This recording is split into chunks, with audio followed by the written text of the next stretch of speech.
बिस्मिल्लाहिर्रहमानिर्रहीम अस्सलामुअलैकुम dear students, मैं हूं हबीबुल्लाह कमर और आप देख रहे हैं the ITeducation.com YouTube channel. Dear students, CS 504 की जो दूसरी असाइनमेंट आई है उसके हवाले से मैं आपको गाइड करना चाहता हूं। लास्ट टाइम मैंने पहले सॉल्यूशन की गाइडलाइन बनाई तो मुझसे बाद सॉल्यूशन बनाने वालों ने ये कहा जी कि पूरा सॉल्यूशन नहीं बना के दिया, या हमारा सॉल्यूशन सबसे करेक्ट है, हम पूरा सॉल्यूशन बनाना सिखाएंगे।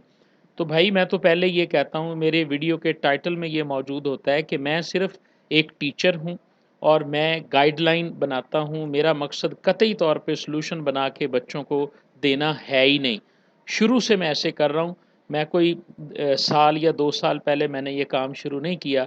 मैं 2014 से दी ITeducation.com को चला रहा हूँ और एमफिल की मेरी असाइनमेंट्स गाइडलाइन बनी हुई हैं और शॉर्ट लेक्चर्स मेरे बने हुए हैं। सबसे पॉपुलर हैं मेरे CS 504 के शॉर्ट लेक्चर्स। उसका लिंक भी मैं आपको दे रहा हूँ। आप 10-15 लेक्चर्स के अंदर जो है वो पूरे सब्जेक्ट को जो है वो अच्छे तरीके से समझ सकते हैं और आप उसको जो है ना वो उसकी तैयारी भी कर सकते हैं। तो इसलिए सबसे पहले अगर आप समझते हैं कि मैंने सॉल्यूशन नीचे इस डॉक्यूमेंट में बनाया हुआ है और वो आपको दिखाऊँगा, तो ऐसा बिल्कुल नहीं है। मैं सिर्फ़ आपको गाइड करूँगा कि इसका सॉल्यूशन इंतहाई आसान है और समझकर आप खुद बनाएँगे, और अगर आप खुद बनाएँगे समझकर तो यकीनन इससे रेलेवेंट जो पेपर में क्वेश्चन आएगा, उस क्वेश्चन को भी आप अटेम्प्ट करने के काबिल हो जाएँगे। और यही एक उस्ताद का काम होता है कि वो गाइड करता है, वो टीच करता है, वो रेडी सॉल्यूशंस प्रोवाइड जो है ना वो नहीं करता। तो पहला जो सॉल्यूशन है इसके अंदर वो है जी कि DFD के अंदर हमने ये DFD बनाकर आपको दे दी हैं। इसमें कुछ एक्सटर्नल एंटिटीज़ हैं और कुछ प्रोसेस हैं। ये जो XYZ होता है ये सिंबल एक DFD के अंदर एक्सटर्नल एंटिटी का होता है, और ये जो सर्कल होते हैं ये प्रोसेसेस के होते हैं। ठीक है, ये X है, ये Y है, डाटा स्टोर भी इसको कह सकते हैं, स्टेक भी कह सकते हैं, स्टेक होल्डर भी कह सकते हैं, कुछ भी नाम आप दे सकते हैं, लेकिन ये एक्सटर्नल एंटिटी होती है। इसमें से हमने 2 मिस्टेक्स जो है ना वो निकालनी है, और वो कौन-कौन सी हैं। अगर हम जाएँ अपने हैंडआउट्स के ऊपर, तो ये लेक्चर मैं ऑलरेडी रिकॉर्ड कर चुका हूँ। अगर किसी ने मेरा ये लेक्चर देखा हुआ होगा तो वो 1 सेकंड के अंदर जो है वो इसमें एरर्स को निकाल लेगा जी, ठीक है। तो सबसे पहला जो इसके अंदर एरर्स थी, कॉमन मिस्टेक इसके अंदर आती हैं, यहाँ से ये टॉपिक शुरू होता है। 4.5 common mistakes in data flow diagram. Clearly मैंने बताया हुआ है, ये एक डायग्राम बनाई हुई है और इस डायग्राम का रेफरेंस दे के नीचे मिस्टेक्स बनाई हुई हैं कि there is no input for the process. तो जो कॉमन मिस्टेक्स हैं उनमें पहली मिस्टेक ये होती है कि एक एजेंट जो है वो दूसरे एजेंट के साथ डायरेक्टली कम्युनिकेट नहीं कर सकता। अगर 2 एक्सटर्नल एजेंट्स हैं और उनके दरमियान कोई भी एरो मौजूद है तो इसका मतलब है ये मिस्टेक है। और अगर आप अपनी असाइनमेंट को देखेंगे तो उसमें ये 2 एजेंट्स हैं और इनके दरमियान जो है ना ये मौजूद है, तो लिहाजा ये आपकी पहली मिस्टेक हो सकती है।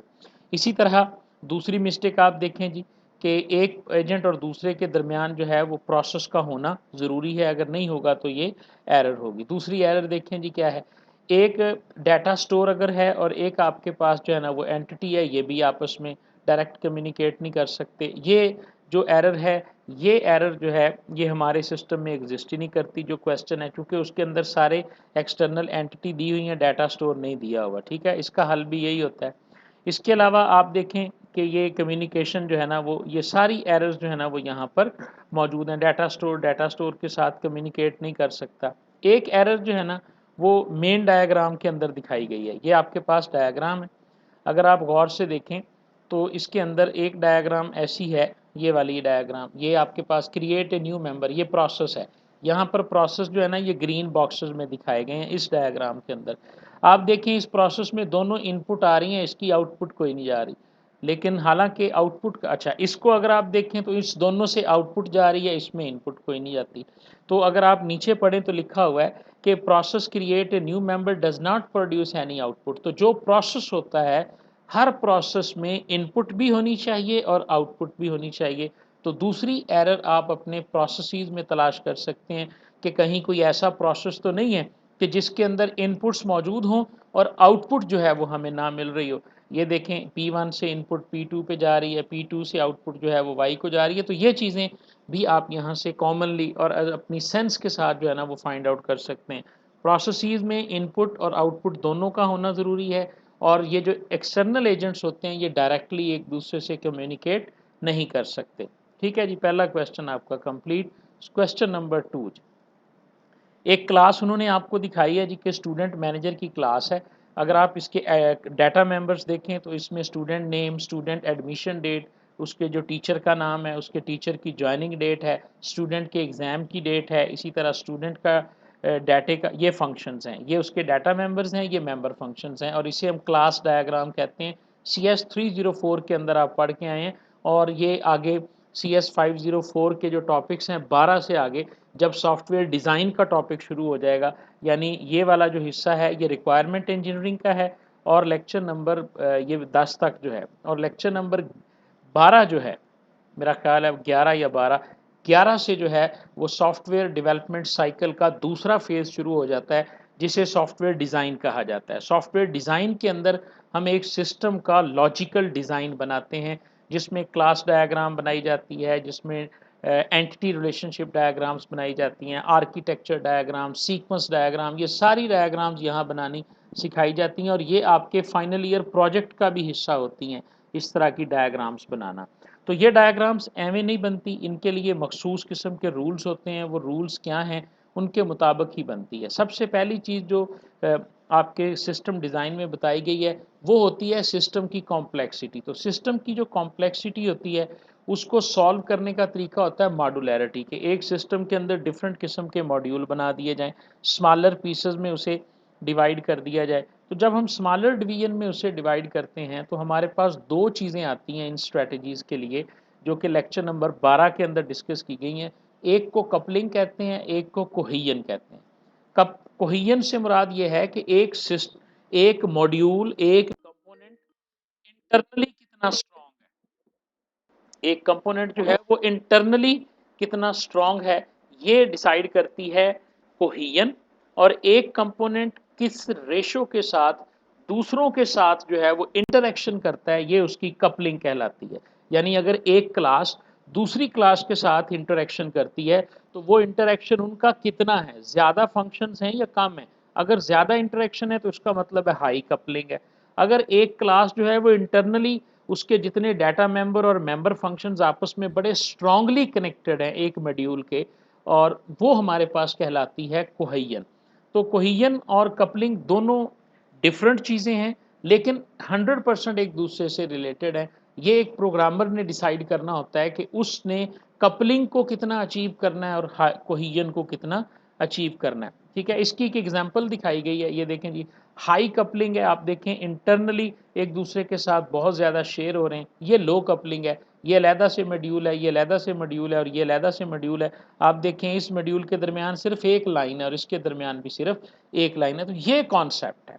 उसके बाद ये कॉन्सेप्ट समझाने के बाद एक एग्जाम्पल यहाँ पे बनाई गई है। उस एग्जाम्पल के अंदर आपकी असाइनमेंट का सलूशन है, और वो एग्जाम्पल है आपके पास। ये क्या है जी, आपके पास एक ऐसी क्लास मौजूद है, ये देखें जी, एक ऐसी क्लास मौजूद है जिसके अंदर कुछ फंक्शंस ऐसे हैं कि जो यानी मुख्तलिफ किस्म के फंक्शंस और डाटा मेंबर्स उसके अंदर फाल करते हैं। ये जो कलरिंग की गई है इससे मुराद ये है कि उसके अंदर डिफरेंट किस्म के फंक्शंस और डाटा मेंबर्स हैं। तो उसका हल क्या है, उसका हल ये है कि उसको ब्रेक करो और अलहदा अलहदा दो क्लासेस के अंदर उसे डिवाइड कर दो। ये इसका हल है। अगर आप अपनी असाइनमेंट को देखें तो इस असाइनमेंट के अंदर ये स्टूडेंट के रिलेटेड भी एट्रीब्यूट्स हैं और टीचर के रिलेटेड भी एट्रीब्यूट्स हैं, स्टूडेंट के रिलेटेड भी फंक्शंस हैं और टीचर के रिलेटेड भी फंक्शंस हैं। ये वायलेट करता है कोहेजन को, क्योंकि कोहेजन का मतलब है एक स्टूडेंट का मॉड्यूल स्ट्रांगली अपने आप से कनेक्टेड है, लेकिन ये स्टूडेंट का मॉड्यूल है और उसके अंदर जो है ना वो टीचर का डाटा भी मौजूद है। तो लिहाजा इसको हम किस तरह से बेहतर करेंगे, ये सोल्यूशन भी इन्होंने यहीं पे बताया हुआ है। मैंने कभी आज तक वर्चुअल यूनिवर्सिटी की कोई असाइनमेंट नहीं देखी, मैं खुद यहाँ से पढ़ा हूँ, मास्टर्स किया, एमफिल किया। असल में स्टूडेंट क्या करते हैं कि स्टूडेंट सिर्फ असाइनमेंट के वक्त ही तो खोलते हैं असाइनमेंट को, और फिर वो ये समझ रहे होते हैं कि ये पता नहीं कहाँ से दे दी है। कहीं से नहीं देते सर, हैंडआउट्स में से देते हैं, थोड़ा सा चेंज करते हैं। आप देखें नीचे इसके, देखें जी, ये एग्जांपल दी है उन्होंने, ये आपका कोड है। क्लास एक ऑर्डर की बनाई है, देखें ऑर्डर ऑर्डर ऑर्डर और आगे customer customer customer. Order ID, order ID, order ID और नीचे कस्टमर आईडी। उन्होंने कहा जी ये एक एग्जांपल है, आपको इसकी बजाय उन्होंने डायग्राम की शक्ल में दे दिया है। यानी एक ही क्लास है ऑर्डर की, उसके अंदर चूंकि ऑर्डर कस्टमर ही प्लेस करता है ना, तो कस्टमर का डाटा आ सकता है, लेकिन ऑब्जेक्ट ओरिएंटेड प्रोग्रामिंग के जो बेसिक उसूल हैं, जो जो उनके अंदर एब्स्ट्रैक्शन का प्रिंसिपल है, एब्स्ट्रैक्शन का प्रिंसिपल है और एक प्रिंसिपल उसके अंदर और होता है, उसका नाम मेरे जहन से निकल गया, जब कभी पढ़ाऊंगा इसके बाद मेरे लेक्चर्स में है वो। तो उसके मुताबिक क्या है कि ओनली रिलेटेड इन्फॉर्मेशन हमने इसके अंदर लेनी होती है। तो इसमें इस ऑर्डर में कस्टमर की इन्फॉर्मेशन का होना ज़रूरी नहीं है, ये सारे एट्रीब्यूट्स हैं। और अब आप देखें ये उसके एट्रीब्यूट्स हैं, ये सारे फंक्शन हैं, और ये एक क्लास के अंदर स्टूडेंट कस्टमर का डाटा भी है। और इसको आप देखें उसको सॉल्व कैसे किया गया। सिंपली उन्होंने क्या किया, ऑर्डर की क्लास को अलहदा कर दिया और ऑर्डर के जो एट्रीब्यूट्स और फंक्शन हैं उनको सेपरेट कर दिया गया और कस्टमर की क्लास को सेपरेट कर दिया गया। ये इसका सलूशन है और ये आगे उसके प्रिंसिपल्स लिखे हुए हैं। तो सिमिलरली आप भी सिंपली क्या करेंगे कि आप अपनी इस क्लास को दो क्लासेस में डिवाइड कर देंगे। और सर ने थोड़ा सा इशारा भी दिया हुआ है, ये देखें, you are required to create a highly cohesive class या क्लासेस, यानी डेफिनेटली इसकी दो क्लासेस बनेगी। दो क्लासेस बना दें, स्टूडेंट मैनेजर, एक का नाम स्टूडेंट रख दें, एक का नाम टीचर रख दें, समझ आ रही है। और इसी तरह की डायग्राम बना दें, स्टूडेंट की क्लास की अलहदा से क्लास डायग्राम आपको बनानी पड़ेगी। क्लास डायग्राम बिल्कुल सिंपल है, ये एक टेबल बनाएं, उसके अंदर पहले रो में ये लिख दें, दूसरे रो में आप ये लिख सकते हैं, तो ये आपके पास क्लास जो है ना वो बन जाएगी। यहीं पे आप देखें, इंसर्ट में जाएं, यहाँ से आप टेबल क्रिएट कर सकते हैं, डायग्राम आप क्रिएट कर सकते हैं, किसी भी तरीके से आप ये डायग्राम बना सकते हैं। असल में तो विजियो के अंदर ये बनाई जाती हैं, लेकिन मैं नहीं समझता कि डायग्राम बनाना अब आपके लिए एक स्टूडेंट की क्लास इधर, एक टीचर की क्लास इधर, उसको उन दोनों के दरमियान आप एक एसोसिएटिव रिलेशनशिप बना देंगे कि ये दोनों क्लासेस जो हैं आपस में वन टू मैनी या मैनी टू मैनी रिलेशनशिप से जो है ना वो एक लाइन लगा देंगे, तो ये आपका इसका सोल्यूशन होगा। तो मैं उम्मीद करता हूँ जी कि आपको ये गाइडलाइन सॉल्यूशन जो है ये पसंद आया होगा, और यही मेरा तरीक़ाकार है, और मैं रेडीमेड सॉल्यूशंस जो हैं वो कभी भी प्रोवाइड नहीं करता। थैंक यू वेरी मच जी, बहुत शुक्रिया। अगर आप इस सब्जेक्ट की अच्छी तैयारी करना चाहते हैं, डिस्क्रिप्शन में इसके सारे शॉर्ट लिंक्स मौजूद हैं, वहाँ पर आप उसको देख लीजिएगा। Thank you very much.